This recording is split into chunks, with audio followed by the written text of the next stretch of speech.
I can stay here for a long time. So that's my driving force at the minute is, yo, how much better can I get?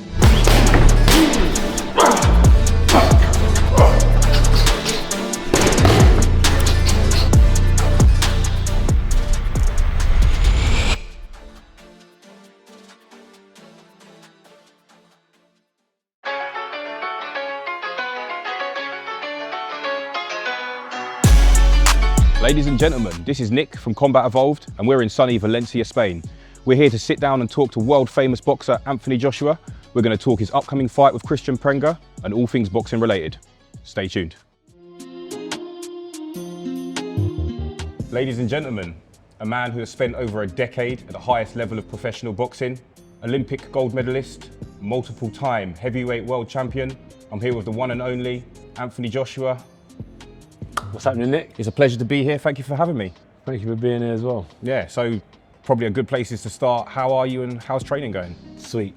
Everything's good. Coming to the lines and seeing what my life's about, man. For the last 10 years, this is what I've been doing. And something actually that we saw that I wasn't expecting to see was the memory stuff as well. That was quite insightful. Oh, during the workout? Yeah. Yeah, they're quite unique in their approach. It's not basic. It's all this high-tech stuff.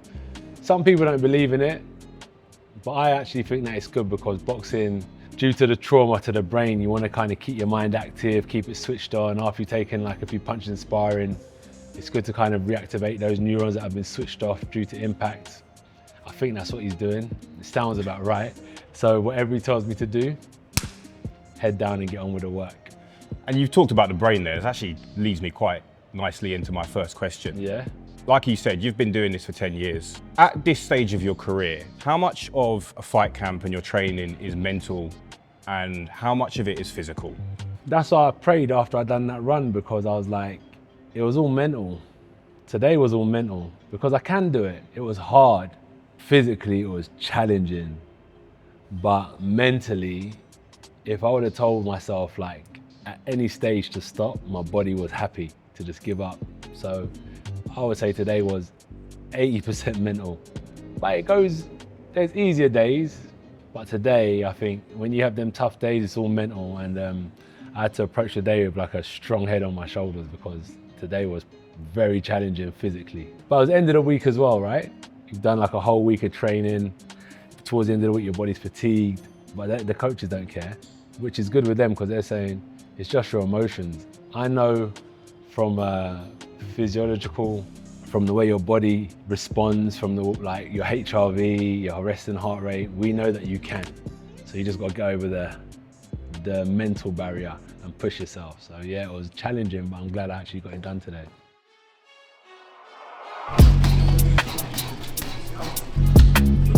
What does like the ideal fight camp look like to you in your head?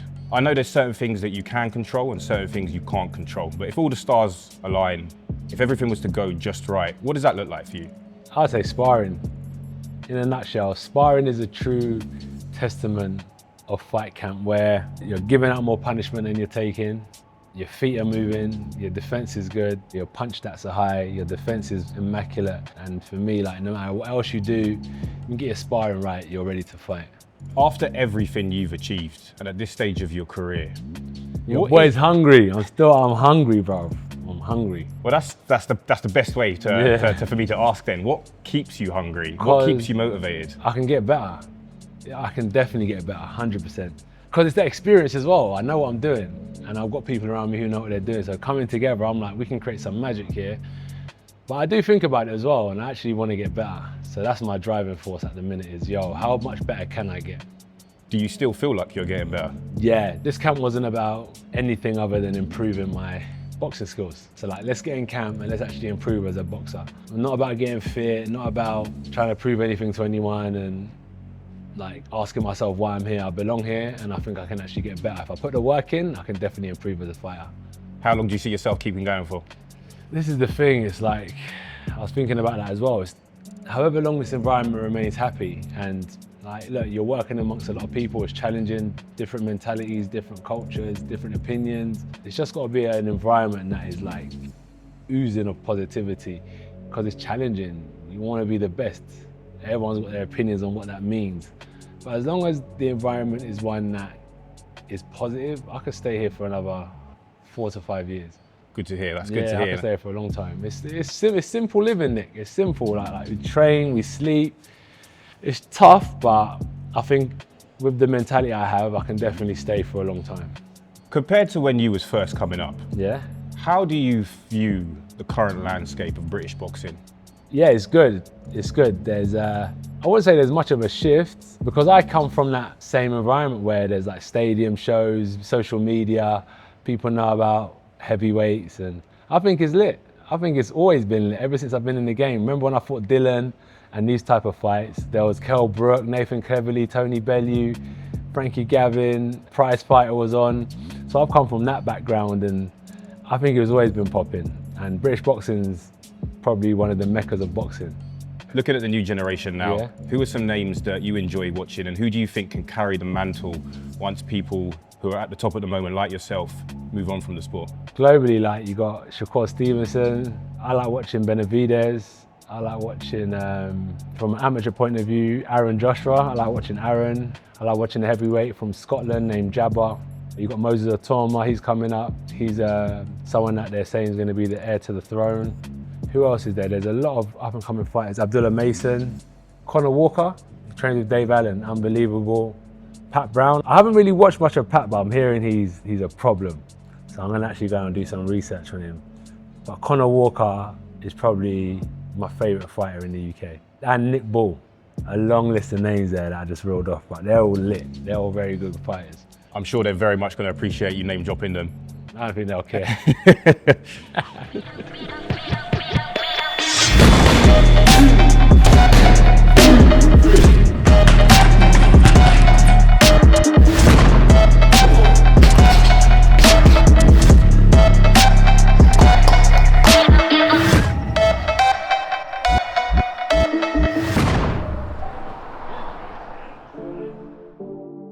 Talking about Tyson Fury, I don't want to talk about the speculation of when the fight will be, where the fight will be, and all of that sort of stuff. Yeah. But one thing I wanted to ask you, do you think this fight has always been destined? Do you think it's always been building up to this moment? Yeah. Let me tell you something, right? I hadn't even turned pro and Dylan White was on my back. So imagine I'm still an amateur and they're saying, when Anthony Joshua turns pro, we're gonna smoke him. Then when I turned pro, I got Tyson Fury hating on me, talking a whole load of shit. He's this, he's that, he can't box. So for sure, these people have been on my back because I've watched the up and coming heavyweights and they don't have people, they don't have like the hate that I had. They don't have like the pressures that I had. I'm not worrying about these guys up and coming. I'm worrying about the top dogs, but the top dogs at the time were like onto me. So the fight with the top dogs was inevitable for sure because they've always wanted it and I've always been working my way up the ladder at a quick pace and we're not too far away now. We're knocking on the door. Is it actually personal? What do you actually think of him? Or is Of who? he Fury? just a Fury? Or is it just I'll a watch his name on a piece Netflix of show paper? first. I don't know Fury. I don't know him. From what I see, he ain't got much nice things to say about me. Do you want that fight to happen? So what they done, they offered me, yeah, then to answer your question, yeah. But they offered me this fight with Prenga. I said, yeah, and they also said, well, if you beat Prenga, you get the Tyson Fury fight. And I said, what? That's a big character dangling in front of my face. So yeah, now we're here.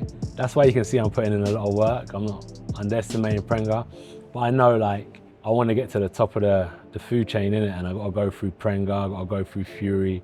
So I'm like working for like the big picture. I'm not just gonna like, work for Fury once I get past Prenga. I'm working for the big dogs today. I've got big dreams, innit? So yeah, I want Fury. I want the Fury fight and I'm working towards that now. It's not in the script, but I would kick myself if I didn't ask you, what are those dreams? You said you've got big dreams. What What my are they? dreams? My dreams is like to improve as a fighter, stay injury free, stay away from haters. People that don't get what this shit's about, like, I think you gotta be in the fight game to truly know, like, it's not lit. It's not what people think it is. It's not all fun and games. It's a serious job, man. So like, stay away from people who just wanna get lit and get upset when you don't return calls and stuff. It's not personal, it's just, I think that when I watched that Ilia Topuria fight, and who was the other guy he fought? Justin Gaethje. When I watched that fight, I stopped replying to people after that because I said, yo, it's not a joke. I saw someone in Ilia who was destined to win. The stars were aligned for him to be victorious. I think Ilia had beat people that Justin had lost against. You know, the odds were in his favour, and that's what I'm saying. Is just like he was like Ilia. Not that it was a bad thing, but I saw him celebrating before. He's entitled to do what he wants, but I just took something from it and I said, get back to being uncontactable, less accessible, because the fight game is so serious. Like, you saw his face, like what he went through.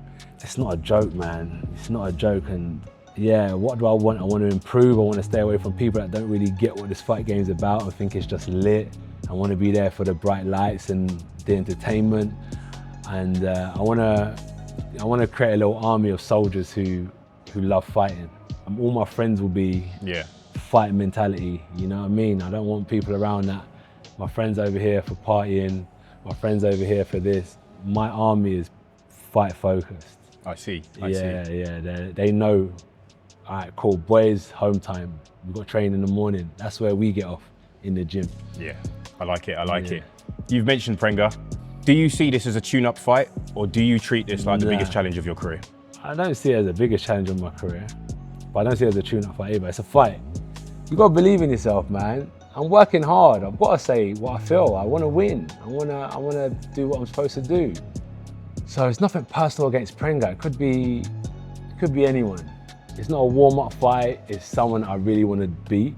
I want to do it in good fashion as well. I want to go in there and showcase my skills. That's what this camp's about, is improving my skills. I want to go in there and show how good I am.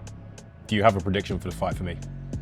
Nah, only God knows, only God. I'm just working towards a victory, but predicting how that victory comes, I don't have a clue.